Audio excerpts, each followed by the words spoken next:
That's tomorrow, and that is it for us today. And we will leave you with a... I can't do it. We'll do it live. Okay. No. We'll do it live. Fuck it. Do it live. I'll write it, and we'll do it live. Thing sucks. In 5, 4, 3. That's tomorrow, and that is it for us today. I'm Bill O'Reilly. Thanks again for watching. We'll leave you with Sting and a cut off his new album. Take it away.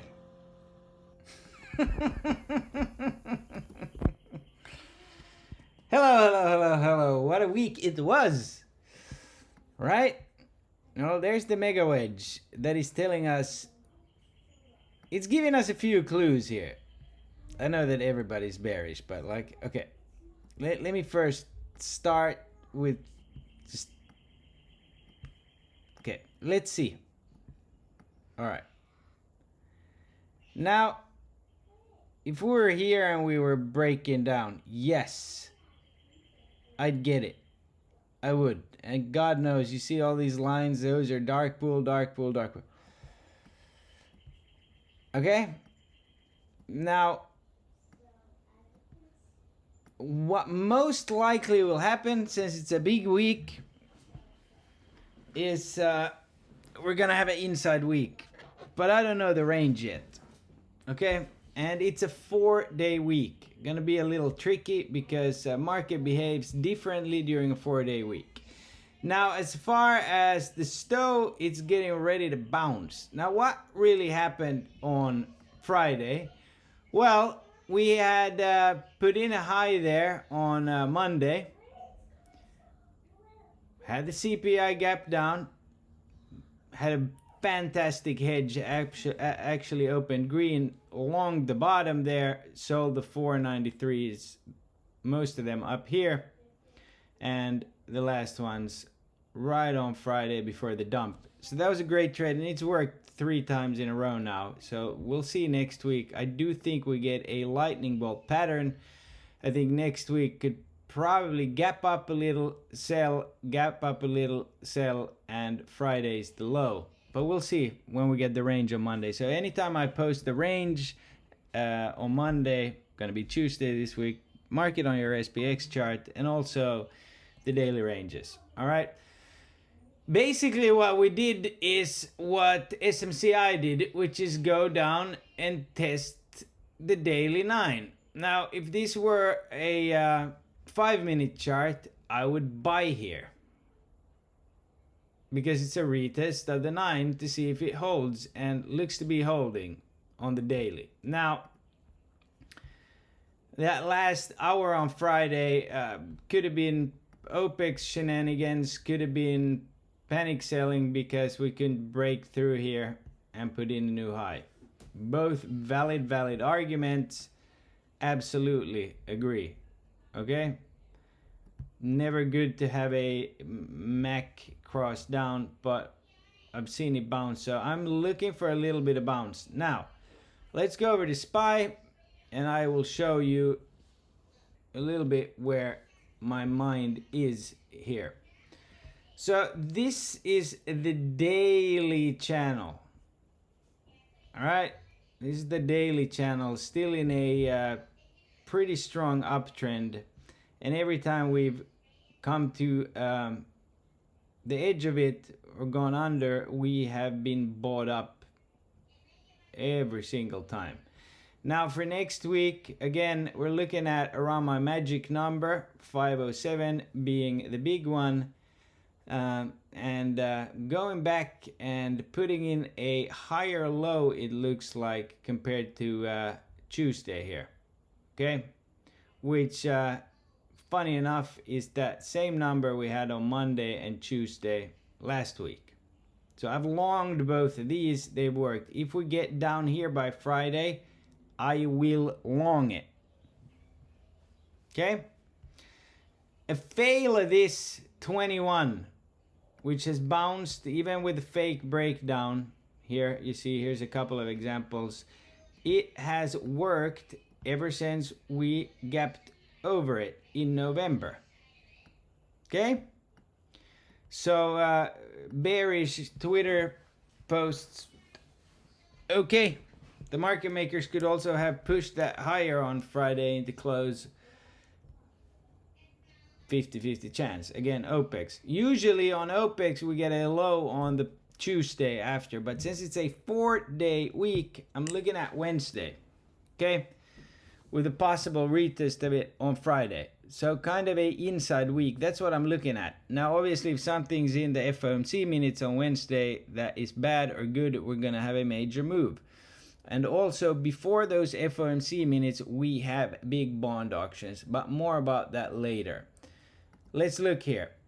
The most bearish thing is Apple closing under the daily 200. That is not good at all. However, it has bounced, so keep an eye on it. We'll see what happens. It has closed down here. Could we get something like this week? I mean, there's that red candle. Looks pretty similar. So keep an eye on Apple. Okay? Now, Tesla, in my opinion, showed pretty good strength, closed above 200. You still have this situation on the daily chart here where you have your inverted head and shoulders, and the measured move here is going to be to up here. What happens here, we either get a fat reject or it continues to go up. So keep an eye on it. I think it's going to be news related to will Elon get to 25% ownership or not. UPST, can we get something? Sure, I would like to see it either test these lows or put in a higher low that holds. We'll see on Tuesday how this reacts. The only way this goes up, in my opinion, is if shitty stocks run. SoFi, pretty much the same. Palantir, pretty much the same. So I'm not like all over them until I see them get some major reaction. Now, DUAC, very interesting.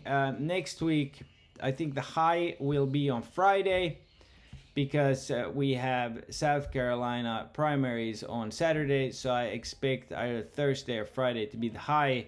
I'm going to be in this. If I can get this here on a daily retest of the 9 that holds, I'm going to be in it and try to see if we can get to 60. Okay, lots of Trump news out there. I mean, he was going off last night on Truth. Obviously, all these court cases, yada, yada, yada. Bought some Tilray to close since it had a absolutely crazy last hour. I mean, the 2.5s, if we don't get weed news, I mean, again, those contracts were so cheap, so I'm just going to forget about them. If it pans out, great. If not, who cares? Boeing. If Boeing cannot bounce, put an alert here. If it fails 202 and then 200, there's a gap, super small gap here. It could have a total failure, and this could easily head back down to here, where I'll be buying it. Earnings were right there. Got some time until April, so it's either going to bounce here or it's going to have a failure. So either way it breaks, we should take a look at it. Okay, so putting some alerts right there so it alerts me. Now let's which brings us to the hot subject of the week. Look at this week. We had a Monday through Friday. Nvidia did nothing. Had some great moves, never broke above these new highs here, but kept putting in all-time highs, but didn't have a failure. I mean, I wouldn't even count this CPI really here. You know, it built out a huge volume shelf. Now, since it's going to be the hot topic of the week, and a lot of people are going to keep talking about the bubble, can it fail? Sure. Can it fly? Sure. Is it most likely going to be a IV trap? Yes, just like last earnings. All right, if you paid attention, I said that Jensen says that he's got a big announcement in 5 weeks about what they're doing in the future. News came out this week that they bought big stakes in all these companies. Clearly they're expanding to new to beef up. Do I still think it goes to 900 or 1,000 and then does the stock split? Yes. When is that moment? Hard to say. Okay, if I knew the answer to that, I would play it. So just like with AMAT, even though it had a move, a huge move, it was kind of a IV killer unless you're at the money. But what really moved on that move was, of course, LRCX. Okay, and you could even get 950s out of there. I mean, that was a $40 move right there on LRCX. So, with I still can't believe that I sold at 1,076 and got 200% out of that overnighter. Obviously, we've been playing this quite a lot lately, very light, but it's been very lucrative. So you have a situation, and I didn't play the puts on it. I do want to point out the following. While he was absolutely shitting the bed, Nvidia was pretty much basing. LRCX, same thing. Pretty much basing. Range bound, see, double bottom. Okay? So you got a situation where SMCI is fucking dying, but all these other cheap names are basing and putting double bottoms. Now this is something that the Twitter boys won't tell you, but it is something that you should note. That they base, all the chips did was put in double bottoms. Okay? Did they come down a little bit from open? Yeah. But look at that bounce midday right there. Putting lower high, double top, boom, boom, boom. Held the lows. While this does this. So that should give you a clue to where not only do we have where is it? We got these ghost candles now. Okay.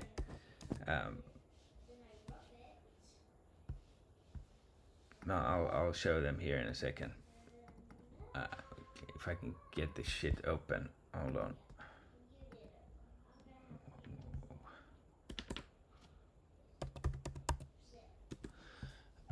But you kind of, again, just like I started with SPX, if this was a 5-minute chart, would you play the bounce here? This is the first time it tests the daily 9, retests it after January 16th. And then the price was 325. Gotta love this, man. Oh my lord. But yeah, let's pull this up here real quick, just to show you. Now, usually these work. Obviously, nothing's guaranteed, but usually they work, right? Could it be that SMCI, and is it in a bubble? Yeah, what do you think? That's not the point, is it? Could it be that SMCI is the Nvidia earnings play? I mean, the CEOs are best buddies. You got ghost candles here up to 1,044. That one is to 927. Can it be that it tests that, sells, tests this again, and then it's a gap up overnight? Very interesting that the big boys were buying the dark pool here. Quite elevated, mind you. I mean, look at AMAT. There you got the ghost candle early in the day. It got there. They were selling this shit. Okay? They weren't buying that. They were buying SMCI while it was dumping. And a lot of it. So, that NVIDIA ghost candle filled too. Very interesting. Now, if you look at the flow, it's been elevated, elevated, elevated, elevated. Dark pool, there's a huge print here, but they've also been selling it. So I don't know what NVIDIA is going to do. Am I going to buy this Tuesday morning? No, I might buy it on Wednesday. We'll see. We'll have to do it live. But if the premiums are cheap up here, $200 out of the money, come Wednesday close, I'm going to buy it. Can it fail? Yes. And I'm not saying it won't. I'm saying if it holds the daily 9, it's a good alternative for a bounce. I think there might still... No, they filled the gap. Okay, they filled the whole gap. Once it fails the 9, it fairly quickly is going to be down to the 620. So you could even straddle it. Any deeper technical analysis on it? No. It's just a crazy-ass moving stock. So it's got volatility. unlike, freaking Home Depot. So worth playing, worth keeping it there. I got all these up since they move in tandem, but one of them is always moving, and they're really moving around money within the sector. Now, let's speak about Meta. And I'm really proud of this trade. Why? Why am I really proud of this? Well, I think I took 360 on the fat one and 460 on the other one. Late day Friday, I'm looking for a play because I'm frustrated, and I see that this is a higher low. And I look at the premiums, and I'm not even looking at the price here, really. I'm like, can it go higher? Yes, it can bounce here really nicely. And it did, and the premiums lit up. I mean, that was an amazing, amazing, amazing play. Tried it again here when, where was it? Right here, when we were pushing on this candle if they were gonna go, but then of course they didn't, got out scot-free on that one. But this was a really, really good example of premiums. Now, again, 4-day week premiums are going to be acting a little different than they usually are. Okay, that's why when we play options, Monday, Tuesday aren't your most exciting days. They are if it works that you get the low of the range early in the week. You can long really fat, and I've made 300% each week on or over on my SPY longs that way, and I've gone pretty heavy, so it's been very lucrative. Very different than day trading, and I like swing trading, but you got to know the market and the catalyst, right? But these contracts absolutely exploded here while the market was selling, and it was a great trade. PayPal, tried that again for some Friday fun. These would have worked. These never really, we called the head and shoulders here and then failure, right? So let's get back to SPY. Obviously not the best that did we close under 500? Yes, we did, right? And then sold some more, but still, if you look at where SPY closed, right there, same type of pattern, that could be a double bottom. I would not personally be surprised if we gap up, okay? So going into next week, basically, I would love to long 492. If we can get a 487 next week, that would be absolutely amazing, because that's obviously the FOMC level, and then we're repeating what we had when the FOMC level was 464. However, I don't know if we even get down there. I swung for Tuesday, I swung 500 calls, okay, which brings us here. Because they were pretty cheap, I would not be surprised if we gap up and then sell. I really wouldn't. Reason being, this Friday pattern we had was a early low with the high in the final hour. Well, we got that rejection of that pre-market high right there, and it failed. So for this pattern to complete, we would have to get a gap up, a quite large one. If that doesn't happen, it's a straight sell. Now for Tuesday, we have, hold on, what do we have? For Tuesday, we have, I just posted it in the full moon. We got early high, which early high and sell. So basically gap and sell. Then Wednesday, we got early low, which is this pattern. We got an early low, high in the final hour. Thursday we got early high. Okay, so we'll keep an eye on those. Now, as far as price targets, I think I already said them, but we'll see what the range does. As long as we hold these 9, dips will be bought. Once we fall under here, they're probably going to wait to buy the dip here, which that's where the 492 comes from. And I got 492 Friday puts that I swung. We'll see. And that's all I have for next week. So going to be keeping an eye on Tilray and DWAC. Obviously, that's a play that, goal is to play it into Super Tuesday. We got NVIDIA. Now, let's take a look and see what other earnings we have.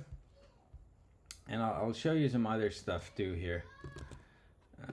But let's pull up earnings real quick and see what we're gonna get.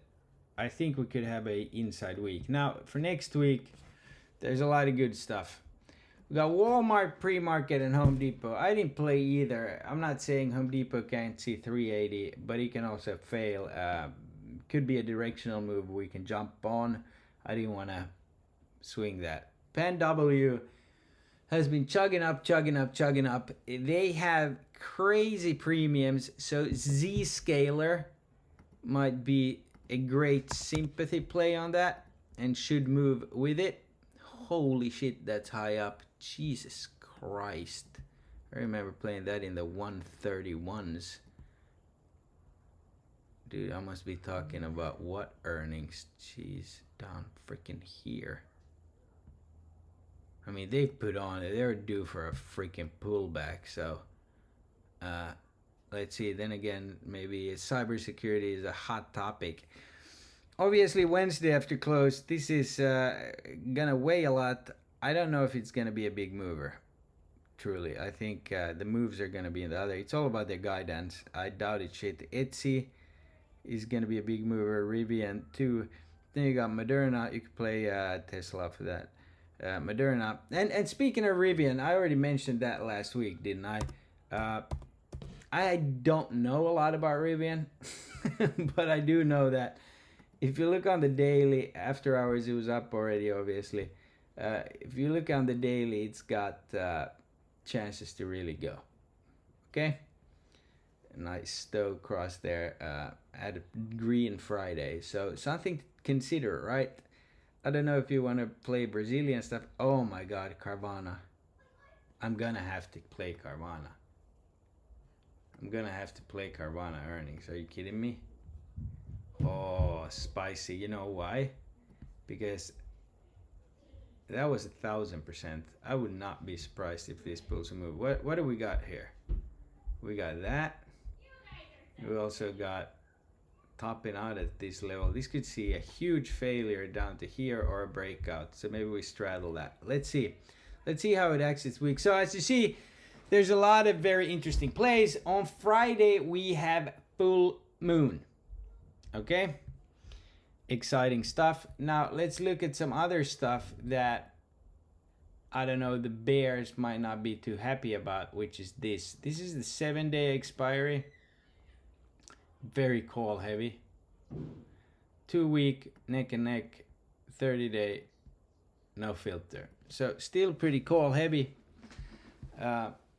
And SPY GEX levels, I mean, where did we hold? 499. Are we at 499, give or take? I think so, right? 498 something. Where did we close? 499.51. All right, so just based on this, if this level holds, we should retest 502. Break at this level brings us to 496. Now, I don't know, these numbers down here, you see there's that 487, there's the gap, boom. Is there still a chance that we go down to 442 in May? Absolutely. Then we would just be following the June pattern, all right? Which we could take a look at here. All right, so the June pattern obviously has us retracing for a few months, doing this, not in a straight line, which should bring us down to here, probably testing that, boom, and then go higher. Do I think the market goes remarkably higher this year? Yes. But as you can see, that's going to be pivotal, and that as well. I think this is going to be the low if we retrace. Now, there's nothing to be bearish about when JPM is at 179. And with all that selling on Friday, look at what JPM did. It stayed from 180 to 178. Okay, so I just want to say that you remember I took some calls at the end while SPY was selling. They're pumping this shit. Okay, Bitcoin has retraced the whole sell we had, right? Are we doing? Yeah. All right, so that was the sell right there, and it's retraced the whole thing. Now that's why I took calls. That's why I took those 500 calls with 492 put hedge. Okay, is Riot gonna go? Probably. I didn't swing any crypto. IWM, you know, we'll see. I mean, right now that looks like a double top. However, putting an alert right freaking here. Once that gap is filled, you have yourself a cup, a pullback handle. So am I bearish? No, I'm not. Honestly, like pullback, great. Day trading some SPY puts, great. Are we still in full by the dip mode? Yes. In my opinion. I mean, last week was pretty choppy, but we're still in an uptrend until we break down here. So let's look at what do we got next week. Fuckery. All right, so Monday obviously we're closed, blah blah blah. CPI report and PPI were not good. I'm thinking we get a pop on Monday right here. So if we gap crap, this is your pop on Monday. All these bill auctions have been to the upside, right? Wednesday, la. This is going to be huge. Should create a pop. Maybe that's the drop. Okay. I doubt they say anything they haven't said. I mean, all they did was speak last week. So, you know, could offer a good day trading opportunity. Now, then we get German numbers. These are probably going to be good. Thursday, CPI Europe. Okay, should be all right. Should be that. Market's gonna love that. Remember how it loved the UK CPI? Just saying. And we got jobs. And we got the auction right there. And Friday, kind of a nothing burger. Okay, so which leads us, let's check the rest of the month here just so we can see this month. Where are you? There we go. Because the week after that, if there's gonna be something special. Ooh. Plus we got a bunch of Fed speakers. Let's see if Big Man speaks, but Kashkari is gonna be out. They're speaking the day after the FOMC minutes. Interesting. Could be a deep buying opportunity. But anyways, the week after that, we got Japan data. I'm just seeing here if there's gonna be anything huge. Oh, GDP. Oh yeah. I mean, come on, man. That's gonna be good if they get that bill through. All right. What else? Well, unfortunately for the bears,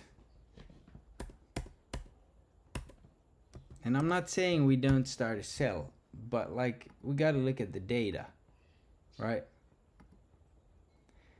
And this is taking its sweet ass time to load here. I don't know why. Maybe it's an old ass server.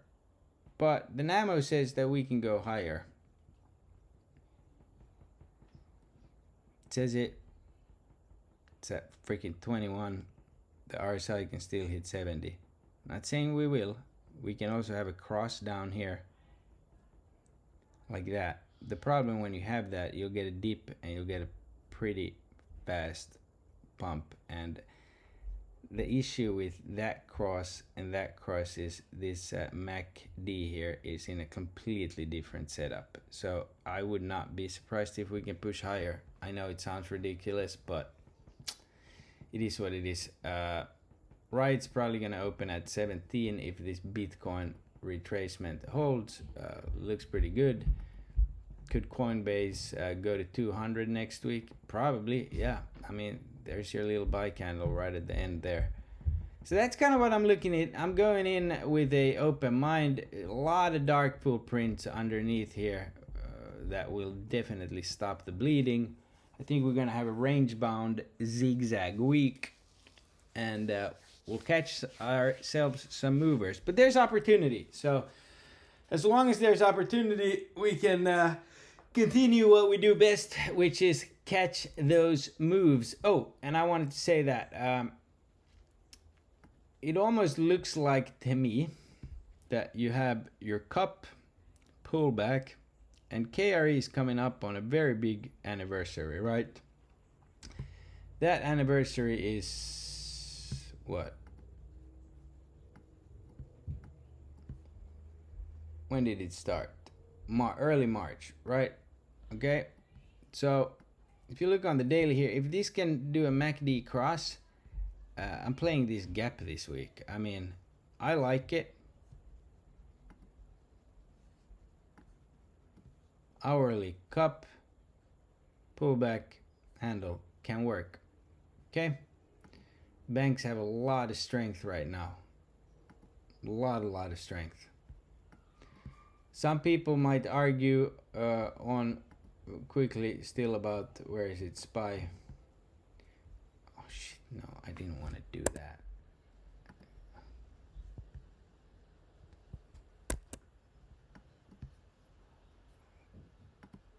Come on. Some people might argue, show you a bunch of different patterns and say doji this, doji that. The thing is, here's QQQ. It's obviously lost its 9, which is bearish since we're tech heavy. This really also likes to do that 21 bounce. Total failure of the 21, we find ourselves fast here filling this gap. So always a possibility, but what was the sell on Friday afternoon? OPEX bullshit, like what was it? Still haven't seen anything, so I think it was just technical, couldn't break through that level. Boom. So going into next week with an open mind. I showed you some possible plays I'm going to be watching, and that's that. I'll see you guys on Tuesday. Sucks that it's closed on Monday, but it is what it is, right? Still had an absolutely marvelous week, so I'm happy about that. God bless.